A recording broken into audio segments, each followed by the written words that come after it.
3 বছরেও বাস্তবায়ন হয়নি ঢাকা রংপুর চিড়িয়াখানার আধুনিকায়নের মহাপরিকল্পনা। জরিপের কাজ শেষ হলেও স্থাপত্য অধিদপ্তরে ফাইলবন্দী হয়ে আছে পরিকল্পনা। তবে আগামী অর্থ বছরে কাজ শুরুর আশা করছে চিড়িয়াখানা কর্তৃপক্ষ।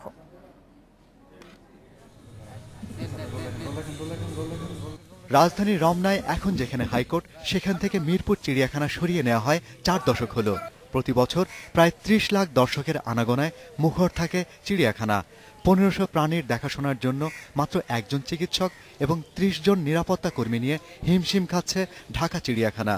রংপুর চিড়িয়াখানার অবস্থা আরও নাজুক। প্রতি বছর সেখানে প্রাণী মৃত্যুর সংখ্যা বাড়ার সাথে সাথে দিন দিন বেড়ে চলেছে নানা অসঙ্গতি। আমার যদি এমনটি হতো যে একাধিক ভেটেরিনারি সার্জন থাকতো এবং সে একজন সকাল থেকে দুপুর পর্যন্ত বা বিকাল পর্যন্ত আরেকজন বিকাল থেকে রাত, অ্যানিমেল কেয়ারটেকার থাকা দরকার, সেই সংখ্যক অ্যানিমেল কেয়ারটেকার নাই।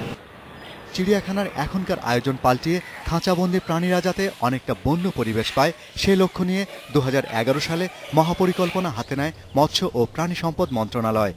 এ প্রকল্প বাস্তবায়ন হলে দর্শকরা পাবে উন্নত বিশ্বের আদলে ব্যতিক্রমী চিড়িয়াখানা। এরই মাঝে বুয়েটকে দিয়ে ডিজিটাল জরিপের কাজও শেষ করেছে তারা, কিন্তু আমলাতান্ত্রিক জটিলতায় বারবার পিছিয়ে পড়ছে প্রকল্পের কাজ। মাস্টার প্ল্যান তৈরি করার জন্য এবং ডিজাইন তৈরি করার জন্য স্থাপত্য অধিদপ্তরকে দায়িত্ব দেন। এই মাস্টার প্ল্যানটা অলরেডি শেষ পর্যায়ে নিয়ে আসছে এবং অতি দ্রুতই তারা এটাকে আমাদের মন্ত্রণালয়ে জমা দিতে পারবে। বন্য আবহ তৈরি করতে একজন জাপানি জু আর্কিটেকচার ও জু কনসালটেন্টের সহায়তা নেওয়ার কথা রয়েছে, কিন্তু তারও কোনো উদ্যোগ নেওয়া হয়নি এ পর্যন্ত। 1974 সালে 186 একর এলাকা জুড়ে মিরপুরে চিড়িয়াখানাটি প্রতিষ্ঠিত করা হয়।